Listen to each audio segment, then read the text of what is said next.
Jubilee hills by election में दोहरा चरित्र है ओवैसी का।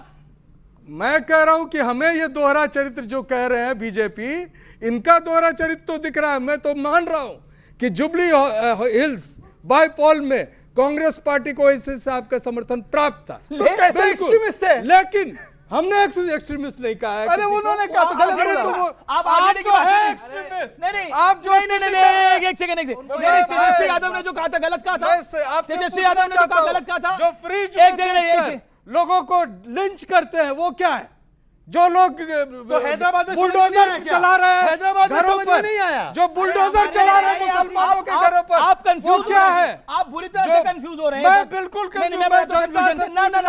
तमाम जनजी से अरे आप चाह क्या रहे हैं? रोजगार के अधिकार क्या रहे हैं? आपके सभी अधिकारों की रक्षा होनी चाहिए कि नहीं होनी चाहिए? अगर इसके क्या लिए बोल रहे हैं मुझे एक सेकंड हैदराबाद में इनकी लिंचिंग प्रवृत्ति नहीं दिखती है, गले लगाते हैं। बिहार में लिंचिंग की प्रवृत्ति दिखती है, बोलते हैं सुन लीजिए, मैंने बीच में नहीं बोला। अबे मैंने बीच में नहीं बोला, मैंने बीच में नहीं बोला, मैंने बीच में नहीं बोला, मैंने बीच में नहीं बोला, मैंने बीच में नहीं बोला, भाई साहब मैंने बीच में नहीं बोला। शांति शांति, अभी तो ज्ञान दे रहे थे ना राजकुमार जी, फॉलो करो। अच्छा सुनिए, मैं भगवा पहना हूं तो मैं एक्सट्रीमिस्ट हूं, और जिस प्रकार से देखिए शांति शांति शांति सर, आप बीच में ना बोले, बीच में ना बोले, अपनी टर्न पे बोले, अपनी टर्न पे बोले।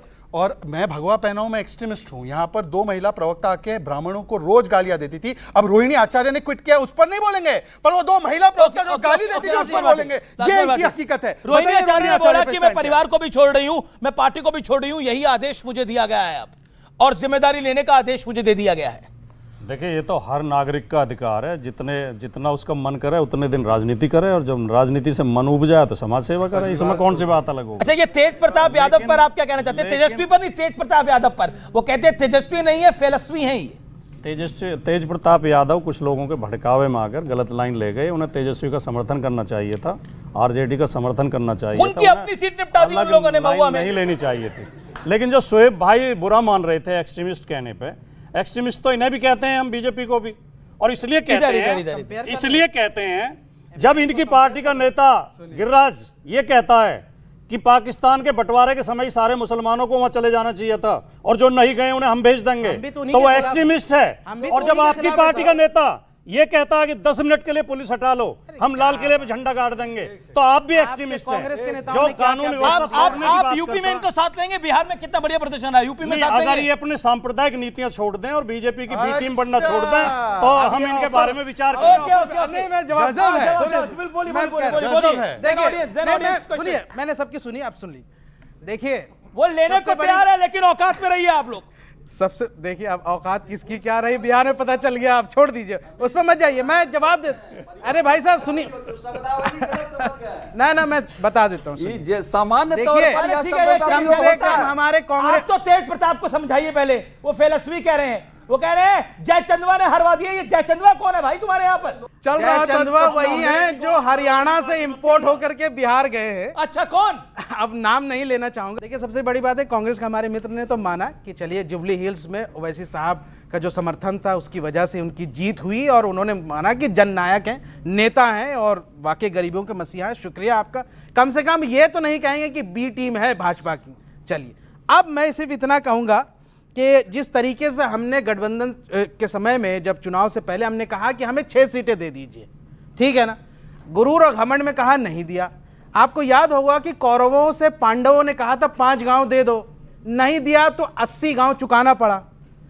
अब देख लीजिए, अब नहीं दिया तो क्या चुकाना पड़ा। मैं इस पर एक छोटा सा गाना मुझे याद आ। हाँ, बिल्कुल बिल्कुल बिल्कुल। ठुकरा के मेरा प्यार, मेरा इंतकाम देखोगे। सवाल सिर्फ इतना है कि नकारात्मक पूरी थ्योरी गढ़ी जा रही है। एसआईआर, अखिलेश जी भी कह रहे हैं एसआईआर नहीं होने देंगे हम उत्तर प्रदेश के अंदर। समझ के रहो पीडीए के रक्षक। वो तो देश के संविधान में जो लिखा है, कानून जो है, चुनाव आयोग को जो अधिकार है वो अपना कराता है। लोग सुप्रीम कोर्ट भी गए, सुप्रीम कोर्ट ने कहा कि एसआईआर होगा, और वो हुआ। तो जो लोग संविधान लेकर घूमते हैं उनको उनसे मतलब नहीं। सवाल ये है कि जो भी लोग नकारात्मक राजनीति करेंगे, घोर परिवारवाद को सामाजिक न्याय बताएंगे देश में, और लूट खसोट को बताएंगे सामाजिक काम, उन लोगों को जनता हमेशा नकार देगी। क्योंकि देखिए 15 साल जंगल राज जो रहा उनका, उस जंगल राज बहुत बड़ी खबर आ रही है कांग्रेस से, बहुत बड़ी खबर आ रही है कांग्रेस पार्टी से। कल प्रधानमंत्री ने बोला था कांग्रेस अब वर्टिकली डिवाइड हो सकती है। बड़ी बात है, हार के बाद कांग्रेस में बड़ा तूफान संभव है, फिर G20 जैसा समूह बन सकता है। थरूर, मनीष तिवारी, कार्ति चिदम्बरम सदस्य होंगे उसके, यह संभव है। अखिलेश प्रताप, संदीप दीक्षित भी सदस्य हो सकते हैं। डीके शिव कुमार, मुमताज पटेल अहमद पटेल की बेटी हैं। तारिक अनवर का नाम संभव है। इस समय की बड़ी डेवलपमेंट है। मैं आपको बता दूं, रंजीत रंजन है कांग्रेस की मेंबर ऑफ पार्लियामेंट। उन्होंने क्या लिखा है, एक्स पर बकायदा पोस्ट लिख दिया है। उन्होंने लिखा है कि बिहार की जनता के फैसले का मैं सम्मान करती हूं, हम सभी को गहन आत्ममंथन करना होगा।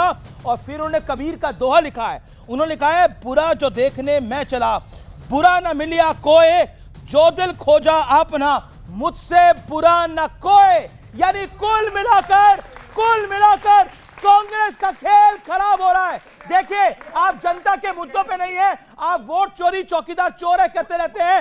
कांग्रेस में एक वर्टिकल डिवाइड हो रहा है। जवाब नीतीश कुमार जी के व्यक्तित्व पर जिस तरह नकारात्मक टिप्पणी और हमला लगातार राजद करता रहा, उसको भी प्रतिकार किया बिहार की जनता ने। तो जनता के प्रति अगर आप शालीनता से चुनाव में नहीं जाएंगे, छठ को ड्रामा बताएंगे, गालियां देंगे, चुनाव वहां मंच में रैली में गाली दी थी प्रधानमंत्री की माता जी को, और काम धाम तो आपका कुछ है नहीं, इतिहास भी बहुत गंदा है जंगल राज का। जी, वैसे प्रदेश में कांग्रेस भी निपटेगी, राजद तो निपट ही रही है, मीडिया में तमाम निपट कांग्रेस इतिहास बनाते इतिहास बन रही है। क्या नकली यमुना बन रहा था, उसके बारे में कहा जा रहा था कोई छठ करने वाले लोग हैं। अरे वो G20 क्या दोबारा बन रहा है। रंजीत रंजन ने ये पोस्ट क्यों डाला है? रंजीत रंजन ने वो पोस्ट क्यों डाला है? फालतू बताने वाले लोगों के साथ आप गठबंधन करेंगे। साल भर छठी मैया के दिन चलता है, छठ के दिन चलता है। जाना ही नहीं था बिहार में। आपका दिल्ली में क्या, आपकी तो एक भी सीट नहीं है दिल्ली के अंदर। आपका दिल्ली में है क्या? मैं आपसे जो कह रहा हूँ, 0 सीट है। ओके, क्या सवाल है? ओके, क्या सवाल है? ओके, मेरा सवाल बीजेपी अच्छा, ओके। मेरा सवाल बीजेपी प्रवक्ता से है कि मैं मानती हूँ छठी मैया की जय, लेकिन जिस तरह से आप दिखा रहे हैं कि क्या ये दिखाना चाहते हैं कि बीजेपी धर्म के नाम पे जीती है? धर्म के नाम पे जीती है ये दिखाना चाहते हैं? जवाब 10 सेकंड में जवाब। अच्छा सवाल है, जवाब। क्या धर्म के नाम पे जीती है BJP? 10 second, then another question. अस्मिता का सवाल था। ऐसा है कि छठ पर्व जो है वो केवल हिंदुओं का नहीं, ये पूरे हमारे विश्व का पर्व है और सबसे महान पर्व है। और इसीलिए मैं तो पूछता हूं कि आप बात करते ना, मुद्दों की कंगाली नहीं थी तो माँ को गाली और बिहार को बीड़ी और छठ को गाली देने के बदले बताते, सुन लीजिए कि जीडीपी इनके समय पर कितना था लालू जी, क्या 70,000 करोड़, हमारे समय पर अब 9 लाख करोड़ की जीडीपी साइज है। बात की एक भी बार